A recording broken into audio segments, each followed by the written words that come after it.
Bienvenue sur Contact Pro Live. Vous suivez encore Germain Kaindo. Merci en tout cas de nous avoir encore choisi cet après-midi.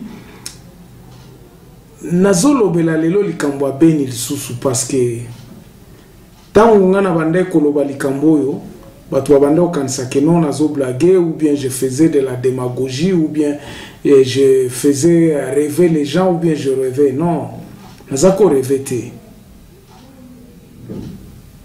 Na bande koloba makambo ya balkanisation awa na lobby batu bafingi ba lobby te germozo kosa makambo wana eza boete jusqu'à ce que eloko yango ekomaki information sur tout l'étendue du pays, tout le monde en avait parlé, les monseigneurs batu nyonso gouvernement a komi ko reconnaître que non plan balkanisation wana ezalaka.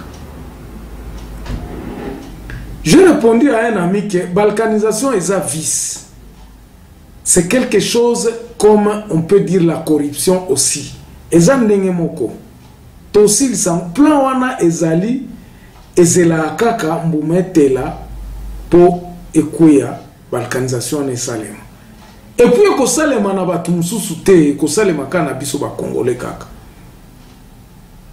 Alors pour éviter, j'avais suggéré, je vous ai dit que eloko wana tokoki ko barenzela nango na sens ya kobanda ko changer comment nous percevons notre pays, comment nous gérons notre pays. D'abord il faut recensement salema. Pour que recensement salema, il faut volonté politique moko ya makasi, décentralisation et salema, il faut responsabilité, il faut que les Congolais retournent au travail. Alors nazalo balikambo armé sur terrain. Vous aurez à remarquer que non, basoda na biso ya makasi bakufa na bitumbo côté à est. Mamadou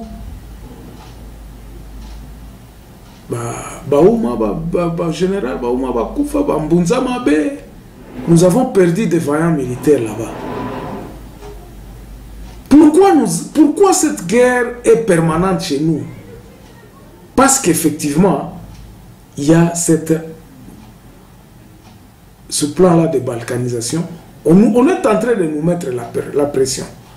Et à l'intérieur et à l'extérieur. Aujourd'hui, on est incapable de distinguer qui est congolais, qui ne l'est pas au sein de l'armée. Sur le terrain, qu'est-ce qui se passe? Tozui victoire, vaillant soldat va déclarer que non, on a conquis Medina, on a récupéré le bastion des ADF.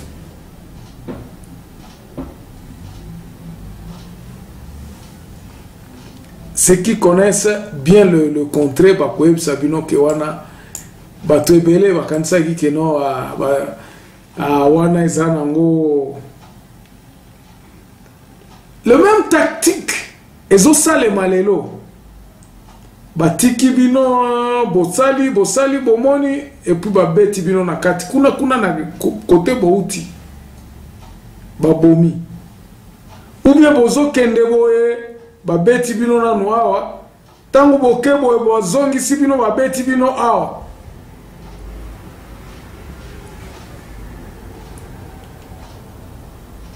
bozalaka permanent kuna na Madina kuna. Tant bokoloba ke non bozo avancer botiki beni polele babeti bino na beni banani yango bazo beta bino. Je vous ai toujours dit que l'ADF n'est pas loin. L'ADF est au sein même de l'armée congolaise. Nous avons suggéré à ce que va balayer on parle de 22 000 hommes. Bon, 22 000 hommes. On nous a parlé d'une réconciliation avec le M23. C'était une façon de faire encore pomper les militaires rwandais au sein même de l'armée congolaise. Bato baza sur terrain baye bisabino ba militaire oyo bazomona ba militaire oyo ba policier baza koya ko kengela mboka baza ba militaire ndenge nini. Ce sont ces gens là que nous déplorons que no baza ba paya nde bazo ko kengela biso. Le même personne.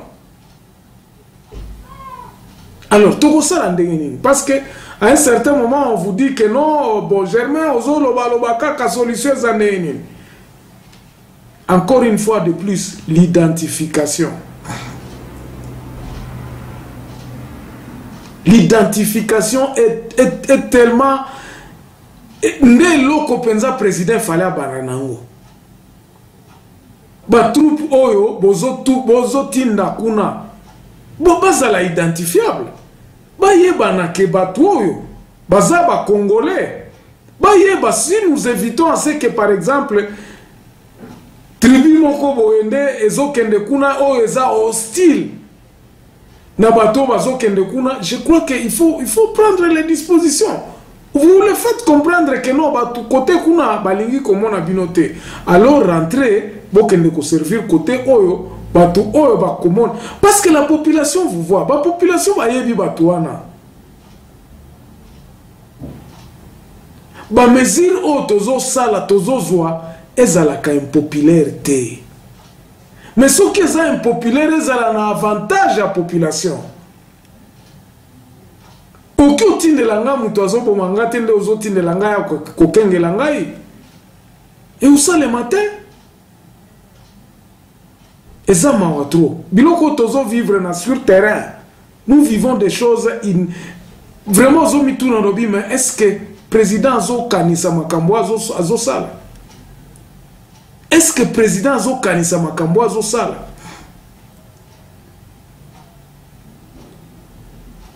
Bozoloba que nos populations sont en collaboration avec l'armée. Ba collaborer ndeni pendant que ba yebi que ba to nde ba boma biso. Ba to nde ba to collaborer ndeni. Mai aza congolais. J'ai dit l'autre fois, Mai aza congolais, inutile à Kobenga et force négative. Ça, c'était un plan de balkanisation. Yangwana bebande koloba kezaba ezaba force négative. Ba force négative ya nini. Mai ya koboma congolais, aya koboma ndekonae, pourquoi? C'est qu'il y a quelque chose qui ne va pas. Pourquoi ne pas les appeler ou bien aller causer avec eux? Parce qu'ils sont prêts à vous dire tout. Alors, quand vous les appelez les forces négatives, Moutou Azana Mboka nae, Azo défendre Mboka nae, Oyebise que non, Yenda Komi Munguna. Ça, c'est vraiment le monde à l'envers. Le monde à l'envers.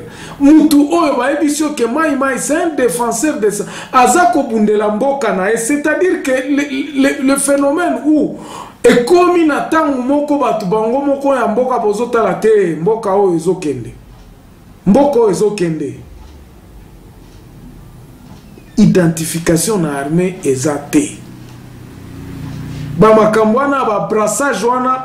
Donc on vous a emballé dans une histoire où peut-être moko za komi tout no lobby, mais est-ce que c'est comme ça que devrait être constituée l'armée?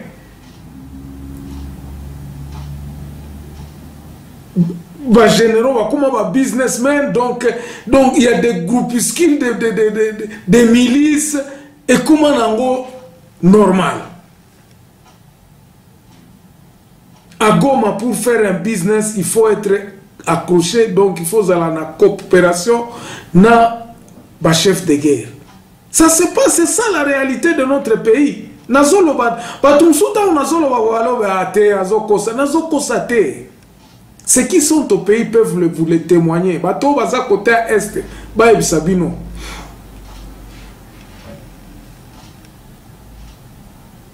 Yo nani yo mwana Goma okendo sala commerce na Ruchuru.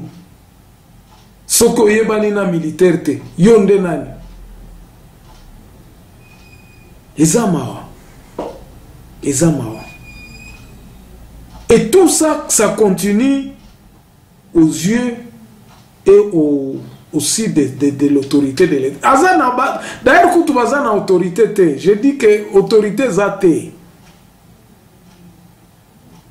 Autorité te. Gouverneur il y a un autre qui va en autorité te. Azan autorité à cause de moi. Yemoko aza kolela lobi non. Tozo remarqué que to eza ba insécurité côté chez toi et pas na yo. Oh, insécurité, quand tu as remarqué que Batumoko baza côté kuna, baza neti ba congolais. C'est toi le gouverneur, tu es en train de t'aller. Donc, ozole là. Donc, Mokango, c'est comme si tu n'es qu'un représentant, et c'est pas naote. Oroki okima.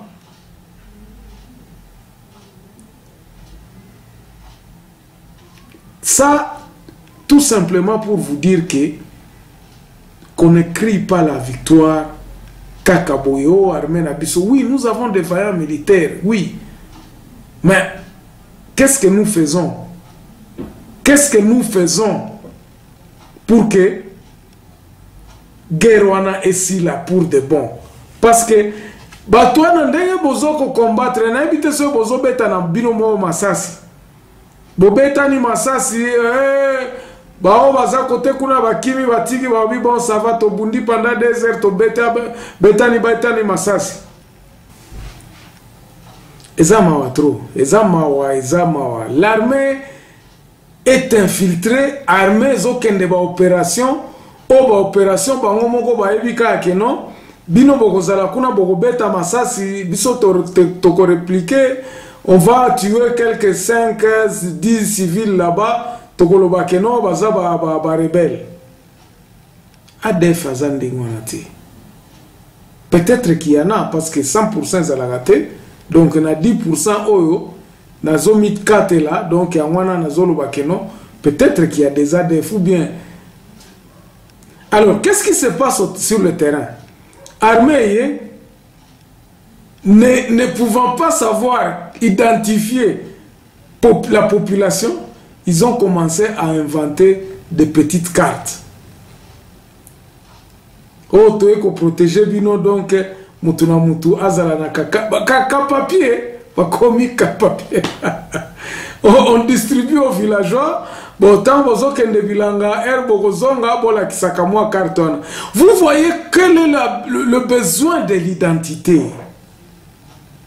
Vous voyez quel est le besoin de l'identité.